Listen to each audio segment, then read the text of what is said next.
Hey everybody. In today's video, we're going to be looking at the very controversial 1980 Mr. Olympia event, and specifically, we're going to look at Arnold Schwarzenegger versus Mike Mentzer. Arnold was one of the first people I started following when I got into bodybuilding, so when I heard that the 1980 Mr. Olympia was so controversial, I always wondered why. Although I personally believe that Arnold didn't look as bad as some people thought, I definitely do think that there were politics involved in his placing at the Olympia. Before I start this comparison, I want to let you guys know that I don't have all the poses. Most of the pictures that I have aren't of the best quality, and that most definitely will make this comparison a difficult one to judge.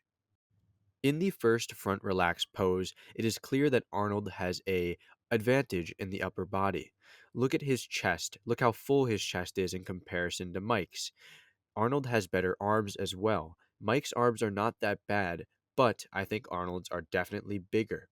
If we look at the midsections, both are not the most aesthetically pleasing. However, Mike has a conditioning edge if we look at the obliques. Now, if we look at the quads, I think both gentlemen in this shot specifically, their legs look very similar. Mike's definitely do look more conditioned and a little bit bigger than Arnold's.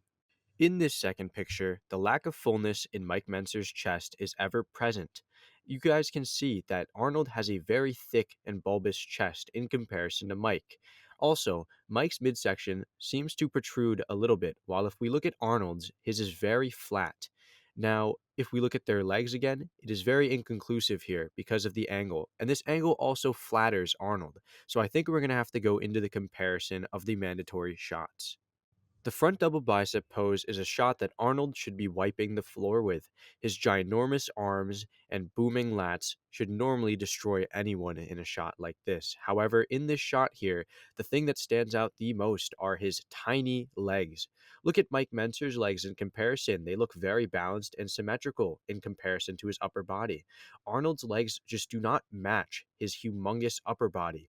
Although Arnold's upper body is very reminiscent of a prime Arnold, Mike's overall package, having the condition, the symmetry, and just as good of an upper body, not to mention a better V taper, gives Mike this first shot. Because we don't have a front lat spread, we will move into the side chest pose, a pose that Arnold was known for dominating in during his prime. And in this side chest pose comparison, it is very clear that Arnold is not in his prime here. His chest does look to be in its prime, but that's about it. If we look at his arms, they are not as big and separated and conditioned as they once were in the past, and his legs are also not as big or separated, very downsized. If we look at Mike, he has very big legs in comparison. Mike also has the conditioning advantage that we spoke of in the previous shot. Look at his arm. It is very rock hard and granite like here. His chest, too, does not seem to look like it's a weak point anymore, looking just as full as Arnold's in a shot like this. Because of Arnold's flaws, I'm going to have to give this shot to Mike because he presents a better overall package. Unfortunately, I do not have a conventional side tricep pose for either of these men, so Arnold's mantis pose and Mike's twisting tricep pose will have to make do for this tricep comparison. Arnold is showing less of his tricep than Mike Mentzer is. Arnold, hitting the mantis pose, is showcasing more of his biceps and chest rather than the actual tricep itself. However, from the sliver that we can see, it looks pretty big. Now, if we look at Mike's, Mike has a nice looking tricep as well, but we can't see his chest nor can we see his front. We can see his back, which looks very good here. The legs on Mike Mentzer look very big and his hamstring looks very big as well. Arnold's legs fare better than they did from the front, but they do not look as big as Mike's. Now, personally, I don't think I can judge this one because the shots are so different. But if you would like to know what I think, I personally prefer the mantis pose because I've always liked the way that Arnold hits it, and in this shot, he does look very good. Because there were no rear lat spread photos that were clear, I'm going to be moving into the rear double bicep pose, the one and only back shot. In this rear double bicep pose, I'm immediately drawn to Arnold. He has a very nice rear double bicep pose, very reminiscent of a prime Arnold. His Christmas tree region is very nice looking, and Mike's does not display the same level of density. Mike's lower back area is very washed out here, it appears. However, he does seem to be thicker as we go up. Now, the arms on Mike look very nice, but Arnold defeats him in the arms handily. And the condition honestly looks better for Arnold. The legs do not look as bad from the back as they do from the front for Arnold as well. And Arnold honestly looks comparable in the leg region to Mike. In this clear and less shadowed image, you guys can now see that Mike has very diced hamstrings, and this shot reveals his lower back region.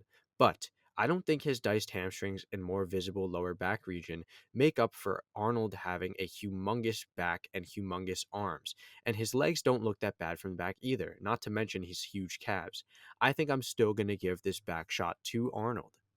In this conventional hands over head ab and thigh shot, it is very unclear who is taking the win because it is shot from the side. Quickly looking at this shot, though, it appears that both men have ripped and conditioned midsections, and Mike does not seem to have any sort of distension whatsoever in his midsection, although his chest looks a bit flatter than Arnold's appears. The legs on Mike look very conditioned, but the conditioning difference doesn't really seem to be noticeable in this shot. In this more unconventional abs and thigh shot, I really like the way that Arnold is posing here. He turns his quads to make them look bigger, and his midsection and his whole upper body as a whole looks very full. He is almost maximizing his strong points, which are his upper body, and posing to minimize his weak points, like with his legs, posing them towards the camera, angling them like that. Now, if we look at Mike, Mike looks very good here too. All of his body parts look very good, but I don't think he's doing the same maximizing strong points and minimizing weak points thing that Arnold is doing. I think both men look very good here. However, my eyes naturally gravitate to Arnold because of his larger stature and overall better flow in a pose like this.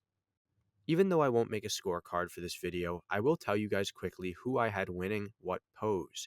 I had Arnold winning the rear double bicep pose and the abs and thigh shot, and I had Mike Mentzer winning the front double bicep and the side chest pose. The side tricep or the side mantis pose and twisting side tricep pose were inconclusive in my opinion because they were such different poses. I personally believed that Arnold looked better in that mantis pose because it is more of a signature shot for him, but an argument could definitely be made for Mike winning that shot as well. I know some of you guys will be disappointed that I was not able to come to a final conclusion in this video, but I will tell you guys that Arnold was not as bad as many people think. I will say that it was very unfair that Mike placed 5th at this Olympia, but I do not think he was much better, if not any better than Arnold, and I definitely do not think he could have won this Olympia. There are many other competitors in this competition that could have easily beat both gentlemen and taken the first place trophy. For example, Chris Dickerson could have easily won this 1980 Mr. Olympia. He brought a fantastic physique, arguably his best up until that point, and unfortunately he wouldn't win the Olympia until 1982, having to go through another controversial Olympia in 1981, losing to a very bad Franco Columbu.